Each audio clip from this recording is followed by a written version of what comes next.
Jorge Nisco, autor, escritor, director. Bienvenido. Bueno, gracias. Quiero preguntarte cómo encarás vos una jornada de grabación. ¿Cuáles son las cualidades que se necesitan para llegar a buen puerto en una jornada? Llegar a tiempo. Llegar a tiempo, saber cumplir. Las escenas que tenés que hacer, cuántas tenés que hacer en el día, dividir la cantidad de escenas por la cantidad de horas que tenés para trabajar y dividir, una vez que tengas esa cuenta, dividir cuánto tiempo tenés para cada escena y cuál de las escenas es más importante o la que cuenta más o la que tiene más desarrollo y a su vez dividirla. Entonces es como dividir para llegar a una cuenta y decir, bueno, para esta escena tengo 1 hora y media, 2 horas, 3 horas y a partir de ahí empezás a trabajar. ¿Es mejor las escenas que vos sabés que necesitan más tiempo, más realización, las dejas para lo último, para el principio? ¿Cómo eso, cuando lo podés manejar? Si yo lo pudiera manejar, sería lo primero que hago, porque seguramente el desarrollo de esa escena me va a mandar a lo que haga después.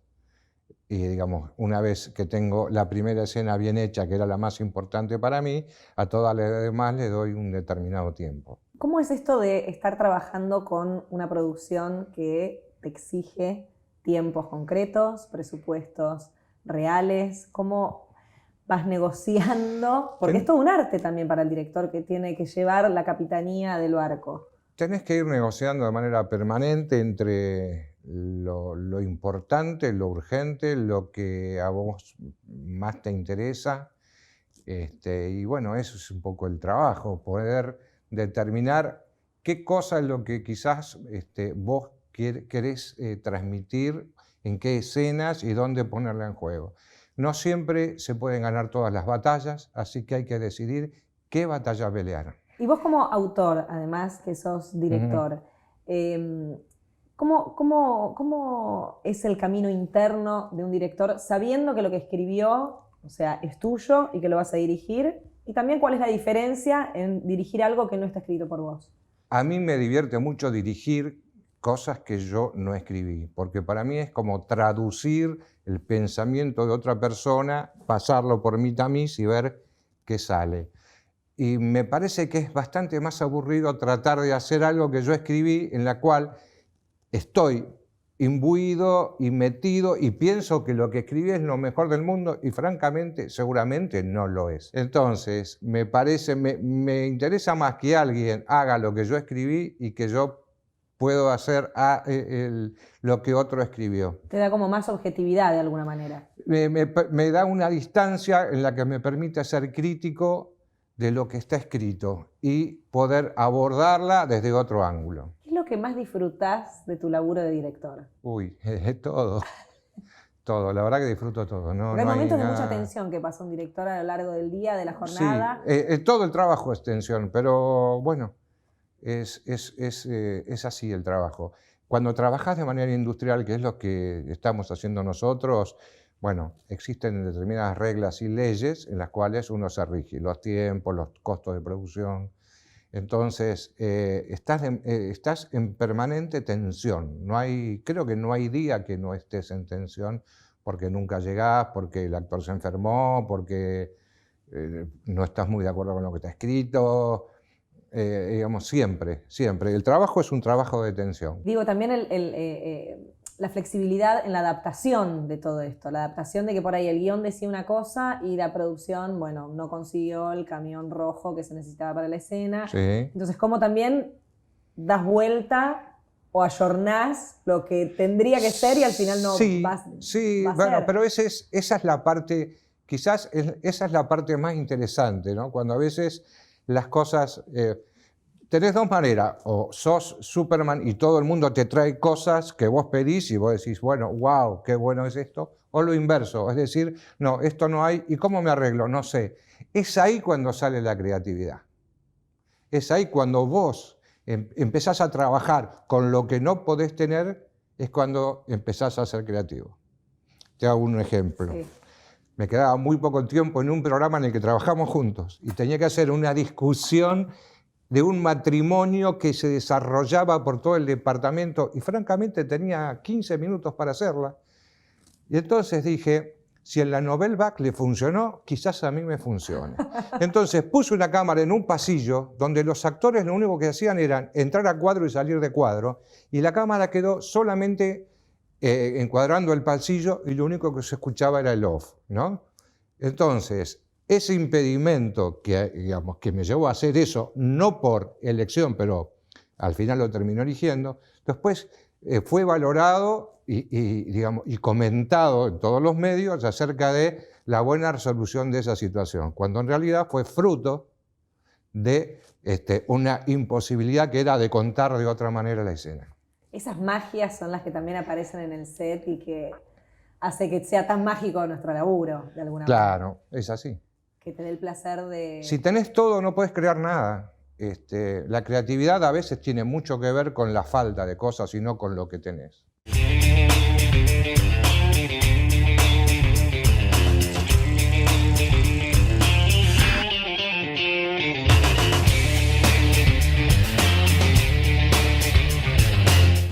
Para encender tu creatividad, ¿cuáles son los motores que generalmente usás? ¿Cómo es tu ritual para prender esa llamita?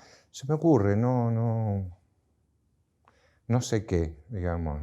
Se me ocurren cosas, hay cosas que a veces se me ocurren cosas que son interesantes o no digo nuevas, porque creo que en pocas cosas hay nuevas, pero como poco utilizadas, y trato de no decirme que no, qué sé yo, de no limitarme, trato de llevar adelante este espíritu de juego que tenía cuando éramos chicos y cuando empezamos a estudiar. ¿Y qué pasa si pongo la cámara acá?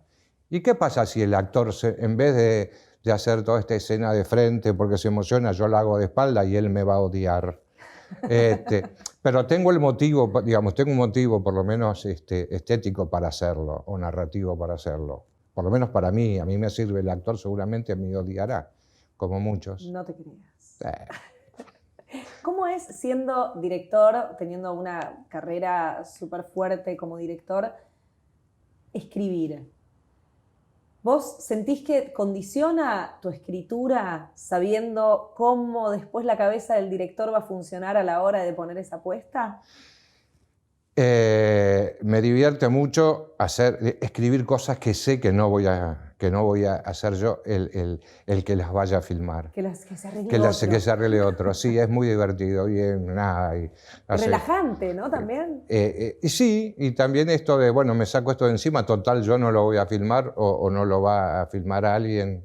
Y hacemos como terremotos en la Antártida con un amigo o una escena en el medio del mar, digamos, o un combate en el medio del mar, cosa que para nosotros sería imposible rodarlo, digamos. Bueno, pero ahora con cromas y las Sí, nuevas pero tecnologías... también, digamos, sería imposible en este contexto en el cual me muevo, seguramente, digamos, va a Hollywood y lo pueden hacer sin problema. Acá, si llevas un guión a cualquier productor que tenga un combate en alta mar, digamos, no te abre la puerta, no es que no te abren la puerta. ¿Cómo sentís que, bueno, ahora va creciendo mucho la industria audiovisual, permanentemente va creciendo? ¿Qué sentís que son los cambios más fuertes por ahí en relación a cómo se filmaba antes y cómo se está filmando, grabando ahora? Tenés como dos maneras, ¿no? Una manera es de qué es lo que la gente se supone que está consumiendo hoy, que son como productos de menor extensión, en cualquier ventana, ¿no? Que puede ser un teléfono, una tablet, una computadora o un smart, que pueda elegir cuándo ver y no esperar una serie de determinado tiempo, que pueda elegir pasarse un fin de semana consumiendo 13 capítulos de una serie que le gusta y esperar 10 o 11 meses a que venga la nueva temporada. Bueno, esas son, digamos, las tendencias que van para allá. Hay una diferencia en el consumo del espectador que todavía la industria no se puede adecuar porque no se sabe. Hoy para producir siempre necesitamos de alguien que auspicie y anunciantes, claro, pero no está muy claro bien dónde poner los recursos porque está Internet, está la televisión abierta, está la televisión por cable, están los teléfonos y seguramente algunas cosas más que me estoy olvidando. Eso desde el lugar del consumo. Y desde el lugar de la realización, Hoy te encontrás con la posibilidad de cualquiera puede dirigir, digamos, agarrás un teléfono, haces así, el tipo que saca y filma un choque en la calle está dirigiendo, Claro. porque está encuadrando algo y está dejando de ver algo, por lo tanto ya está seleccionando una porción de la realidad que a él le interesa mostrar. Eso es dirigir de alguna manera. No solamente eso, sino que hoy también podemos ver a los youtubers, ¿no? Digamos, gente que está en su casa o no y se graba a sí misma haciendo distintas cosas. Eso genera una nueva manera de contar, digamos, porque en general la mayoría ninguno estudió. Por lo tanto, va creando un nuevo hábito para las nuevas generaciones que miran de determinada manera y va creando un nuevo lenguaje en el cual uno debería de hacerse cargo y poder también acercarse y ayornarse. Aunque algunos de esos lenguajes a uno les parezca un poco desprolijos, son como las palabras nuevas, ¿no? Es como están creando una nueva sintaxis narrativa. Pero esa misma frescura también es lo que lo hace también interesante. Como todo lenguaje vivo va mutando y va cambiando. Se incorporan palabras, se mueren otras, y el lenguaje audiovisual pasa exactamente lo mismo. Son nuevas palabras, nuevas maneras, nuevos códigos de narrar una misma situación. Ahí es otra la edición, es otro el montaje, es otra la velocidad, y eso va creando un nuevo hábito. ¿Y eso te estimula o vos entras en conflicto con este nuevo lenguaje? Es como todo. A veces uno dice, mirá qué interesante esto, y otras veces entras en conflicto cuando ves que la manera de contar por ahí no está acorde con lo que vos sentís que se podría contar. Vos sos un director de televisión, has hecho cine. ¿Cómo es la primera forma de encarar una escena? Una escena, dicho así, de manera tan global, es difícil de poder decir cómo la encaro. Claro. Porque una escena puede ser una escena dramática, una escena cómica, una escena de acción, una escena de suspenso. Obviamente todos estos son géneros y cada género tiene una manera distinta de encarar. Entonces vos encarás una escena de acuerdo al género que estás trabajando. Ponés la cámara de acuerdo también a ese género y lo fotografías y lo iluminás de acuerdo a ese género. Y también lo actuás, cuando marcás al actor, de acuerdo también a ese género. Es decir, claro, fundamentalmente es eso. Una escena es una unidad de espacio-tiempo que está contada con una sucesión de pequeñas partes que se llaman planos. El plano es desde que un emplazamiento de cámara, digamos, empieza a filmar o a grabar hasta que se corta. Toda esa sucesión de planos nos da una escena. Y a todo eso le tenés que sumar las alturas de cámara, digamos, los movimientos de cámara, cómo está fotografiado. Digamos, todo ese tipo de cosas hacen a una especie de lenguaje que va acorde, digamos, a lo que estás contando. Y si lo manejas mejor o peor, serás un mejor director, peor director o lo que sea.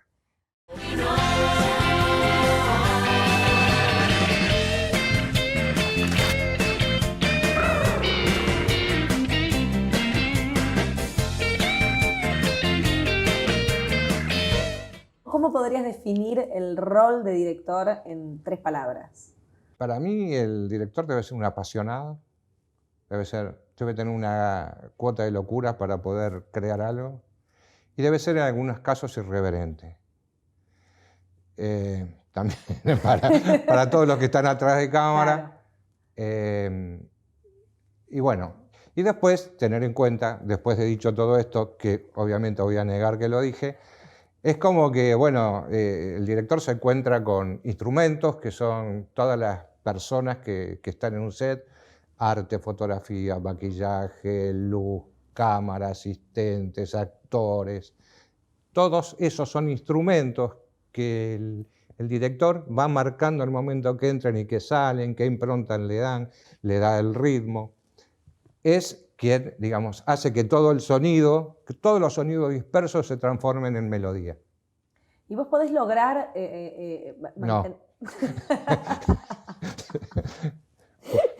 Digo, si podés, porque hay días y días, ¿no? Los oficios son así, pero podés mantener como como toda este foco y esta atención global en toda la escena sin que se te escapen algunas cosas, que dices, uy, me olvidé acá, por ahí podría haber puesto la cámara acá, me olvidé de decir al actor que... Pero eso pasa todo el tiempo.